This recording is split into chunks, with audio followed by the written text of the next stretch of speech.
नमस्कार सर्व दादांना. संघर्ष जीवनाचा या माझ्या YouTube चॅनल मध्ये तुम्हा सर्वांचं स्वागत आहे.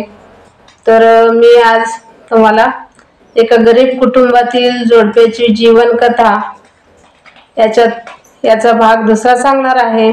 तर पहिल्या भागामध्ये मी तुम्हाला सांगितलं होतं की एक गरीब कुटुंब असतं, त्याच्यामध्ये दोन नवरा बायको असतात आणि त्यांना 6 मुलं असतात. 3 मुली 3 मुलं अशी 6 मुलं असतात. तर 6 मुलांपैकी पहिला प्रथम मोठा मुलगा असतो आणि त्याचं पहिलं लग्न होतं. पहिले लग्न झाल्यानंतर त्याची बायको वारते. त्याची बायको वारते मरण पावते आणि त्याच्यानंतर आई वडील नातेवाईकांकडे बोलून त्याचं दुसरं लग्न करतात. तर इथपर्यंत मी पहिल्या भागामध्ये तुम्हाला गोष्ट सांगितलेली आहे. तर मी आता याच्या पुढचा भाग तुम्हाला सांगणार आहे. तर या ज्या मुलाचं हा जो मुलगा असतो तर याचं नाव असतं ईश्वर आणि याच्या आई वडिलांचं नाव असतं तात्या आणि आईचं नाव असतं राधिका. तर हे रोज दुसऱ्यांच्या शेतामध्ये कामाला जायचे. ते पण बाकीचे 2 मुलं होती. मुलींची लग्न झालेली होती, त्या मुली सासरी गेलेल्या होत्या आणि ही 3 मुलं होती. यातलं पण मोठ्या मुलग्याचं लग्न झालं होतं. त्या बाकीच्या 2 मुलांची पण लग्न झाली होती. तर हे जावा एकदम मस्त तिघी पण होत्या. सासरा होते, हे मुलाचे आई वडील हे पण होते. त्यांचं इतकं मोठं कुटुंब होतं, पण शेवटपर्यंत त्या जावानी पण कधीच एकमेकाला सोडलं नाही आणि भाऊ पण कधीच एकमेकांना जे काही त्यांच्यामध्ये थोडंफार काही झालं तरी पण ते एकमेकाला कधीच सोडले नाहीत. तर असं त्यांचं एक छानसं कुटुंब होतं. तर या तिघी जावा दुसऱ्यांच्या शेतामध्ये कामाला जायचे. ते तिघे भाऊ ते पण दुसऱ्यांच्या शेतामध्ये कामाला जायचे आणि हे जे आई वडील होते हे वयस्कर झालेले होते, हे घरी राहायचे. तर ह्या तिघी पण जावा दुसऱ्यांच्या शेतामध्ये कुठं ज्वारी काढणी असो किंवा कोणाच्या मिरच्या तोडणी असो किंवा गवारी तोडणी, जे काही असेल शेंगा तोडणी म्हणा, जे काही असेल ऑलराऊंड जे काही काम असेल ते करायचं असेल तर या तिघी जावा मिळून एक साथ जायच्या आणि सकाळी उठायच्या, दळण दळायच्या, जात्यावरती स्वयंपाक करायच्या. तर दुसऱ्यांच्या शेतामध्ये कामाला जायच्या तिघी पण जावा आणि तिघी पण सकाळी 7 वाजता कामाला गेले की 1-1.5 रुपयासाठी तिघी पण काम करायच्या. एकटीला 1.5 रुपया, एकटीला 1.5 रुपया, 1.5 रुपयासाठी तिघी पण काम करायच्या. हे पण तिघे भाऊ असायचे, हे पण दुसऱ्यांच्या शेतामध्ये कामाला जायचे. एक जण जरी स्वतःच्या शेतामध्ये केलं तर 2 जणी बाहेर जायला लागायचं, ते जायचे. तर आणि तिघी पण जावा दुसऱ्यांच्या शेतामधून घरी यायच्या. घरी आली तर एकीने जळण काटूक करायचं, दुसरीने दळण दळायला बसायचं, तिसरीने भाकरी करायला बसायचं. असं त्यांचं एक छानसं कुटुंब होतं. तर त्या कुटुंबामध्ये एकदम मस्त असं त्यांचं चालू होतं. एकदम त्या तिघी जावा एक बहिणीसारख्या होत्या आणि भाऊ पण तसेच होते. ते सकाळी एकीने दळण दळलं तर संध्याकाळी जी आज सकाळी दळण दळते ती संध्याकाळी भाकरी करणार आणि जी सकाळी भाकरी करणारी असणार ती संध्याकाळी दळण दळणार. एकीने धुणं पाणी करायचं, घराचं काम आवरायचं, असं त्यांनी सगळे मिळून काम करायचे. सगळे मिळून 1-2 भाकरी जरी असल्या तर सगळे मिळून खायचे. चतकुर जरी असली तरी सगळे मिळून खायचे. ते इतकं छान कुटुंब होतं. त्या मग नंतर हा जो मोठा मुलगा ईश्वर नावाचा मुलगा होता त्याच्या बायकोला पुढे दिवस गेल्यानंतर पण पहिला प्रथम एक मुलगा झाला आणि नंतर एक मुलगी. त्यांना पण 7 मुली आणि 2 मुलं अशा प्रकारे 9 मुलं झाली. आणि जेव्हा 9 मुलं झाली तेव्हापासून त्यांच्या जीवनामध्ये खरा संघर्ष सुरू झाला. ते त्यांच्या आई वडिलांपासून पण वेगळे राहू लागले आणि दोघं नवरा बायको ते आपला संसार करू लागले. पण ह्या 9 मुलांना, लहान लहान 9 मुलांना घेऊन पोट भरणं खूप अवघड होतं त्या काळामध्ये. दोन माणसांचं पोट भरणं खूप अवघड होतं त्या काळामध्ये आणि हे 9 मुलं घेऊन त्यांचं पोट भरणं त्यांना खूप अवघड झालं. तर ते तसेच मुलांना सोबत घ्यायचे, काम करायचे. मुलगा थोडासा कळता होता, मुलाला पण घेऊन जायचे, मुलींना पण लहान लहान मुलींना घेऊन जायचे कामाला आपल्यासोबत. काही मुलींना थोड्याफार कळत्या होत्या, त्या मुलींना घरी सोडायचे, लहान मुलं त्यांच्या जवळ सोडायचे. असं ते काम करायला कामामध्ये दुसऱ्याच्या शेतामध्ये जायचे. कारण जर काम सोडून त्या मुलांना सांभाळत ते घरी बसले तर त्यांचं पोटच भरत नव्हतं. त्यांना रोज डेली कामाला जायला लागायचं, रोज काम करावंच लागणार. तर हा जो ईश्वर नावाचा मुलगा होता तो पण कोणाची विहीर फोडायची असो किंवा कोणाच्या शेतामध्ये नांगर मारायचे असो, जे काय असेल ते काम करायला जायचा.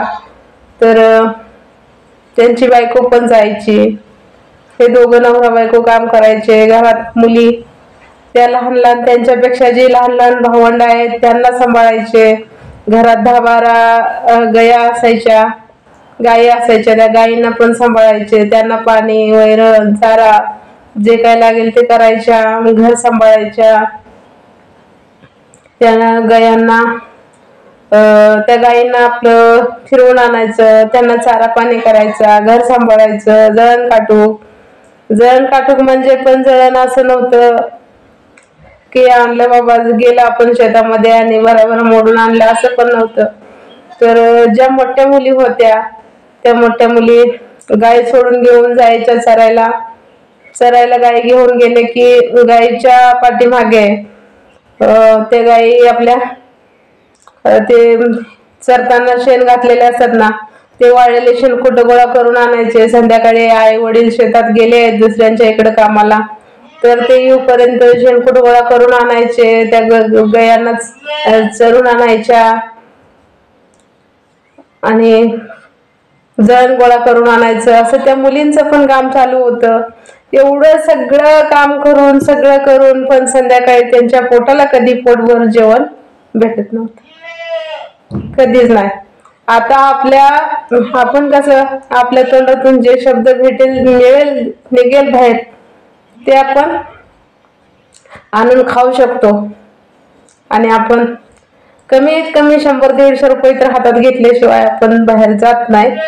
पण त्या काळामधली परिस्थिती खूप बेकार, म्हणजे खूप बेकार परिस्थिती होती. त्या मुलांना कधी अंगभर कपडे भेटले नाहीत, कधी पोटभर अन्न भेटले नाही. आणि हे जोडपं कामाला जायचं आणि तिथून जरा काहीतरी ज्वारी, गहू वगैरे जे काय थोडंफार आणलेलं असायचं, शेरमापटं काय आणलेलं असायचं, ते ह्या 9 मुलांना करून द्यायचे. कण्या भरडायच्या, काही दळायचं. त्या 9 मुलांना किती येणार? एक बारगे आपल्या उपीट खायच्या चमच्याने 1-1 चमचा, 1.5-1.5 चमचा आला तरी तेवढंच खाऊन ती मुलं पाणी पिऊन झोपी जायची. ह्या नवरा बायकोंना काही राहायचं नाही. तर हे मुलांच्या पोटाला घालून हे स्वतः पाणी पिऊन झोपून जायचे. असं त्यांचा खूप हाल झाले त्यांच्या जीवनाचे. नवरा बायको उपाशी पोटी झोपायचे, सकाळी उठायचे, परत सकाळी जनावरांना, बैलांना चारा वगैरे करणार आणि परत दुसऱ्यांच्या शेतामध्ये.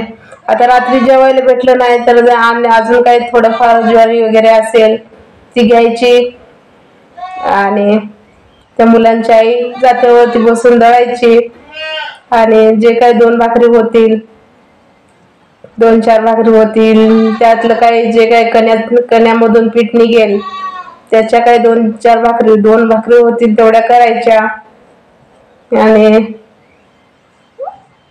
मालकाला 1 भाकरी द्यायच्या आणि आपण 1 भाकरी आणि त्या मुलांना एवढीसे कण्या वगैरे बनवून द्यायच्या. ती मुलं तेवढीच खाऊन शांत होती. कधी त्यांच्या अंगावरती कापड नाही भेटलेलं, कधीच एखादं छानसं कापड नाही भेटलेलं, की त्यांच्या नवरा बायकोंच्या पण डोक्याला कधी खोबऱ्याचं तेल नाही भेटलेलं, खोबरेल तेल नाही भेटलेलं, त्या मुलांच्याही डोक्याला कधी खोबरेल तेल नव्हतं भेटलेलं.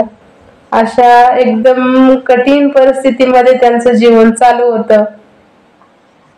तर एकदम दुष्काळ पडला की ती सगळी मुलं गोळा करायची, जसं आपण कोंबडी बघतो ना, कोंबडी ती कसं आपल्या बिलांना माग लावून एकदम चरत जाते ना, अशा प्रकारे त्यांचं जीवन होतं. ते 9ही मुलं आपल्या सोबत घ्यायचे, गाडी बैल झुंपायचे आणि घर सोडून दुसऱ्या गावाला पोट भरायसाठी निघून जायचे उसाच्या सीझन मध्ये. आणि नवरा बायको तिथं एखादी झोपडी वगैरे, झोपडी टाकल्यासारखं टाकायचे आपले, आणि तिथं त्याच्यामध्ये मुलं असायची. मुलं पण जायची उसाच्या बळात, जे काय ती होती थोडीफार ती मुलं सांभाळत बसायची लहान लहान मुलांना, आणि हे बाकीचे होते ते जायचे आई वडिलांसोबत. तर अशा प्रकारे त्यांचं जीवन चालू होतं. मुली पण आईसोबत कुणाचे मक्याचे कणस वगैरे सोलायचे असले किंवा कोणाच्या शेंगा तोडायच्या असल्या तर त्या मुली पण आईसोबत जायच्या कामाला. काही मुली घर सांभाळायच्या तर काही मुली आईसोबत जायच्या. आणि हा मोठा मुलगा जो होता तो मुलगा पण आपल्या वडिलांसोबत थोडं थोडं काम करू लागला, तो पण कामाला जाऊ लागला. तर हे म्हणजे बाप लोक हे दोघे पण कोणाच्या विहिरीला जायचे कचरा उचलायला. आणि त्या ज्या लहान लहान 7 मुली होत्या, 7 मुली म्हणजे त्या 7 मुली आणि एक मुलगा, हे असं 8 जण होते. हे आई बरोबर जायचे. तर अशा प्रकारे त्यांचं जीवन चालू होतं. तर याच्या पुढची कथा मी तुम्हाला उद्याच्या भागामध्ये सांगणार आहे. तर बघा, आजचा हा आपला छोटासा कथेचा व्हिडिओ तुम्हाला कसा वाटला. व्हिडिओ आवडला तर लाईक, शेअर आणि चॅनलला सबस्क्राईब करायला विसरू नका. धन्यवाद.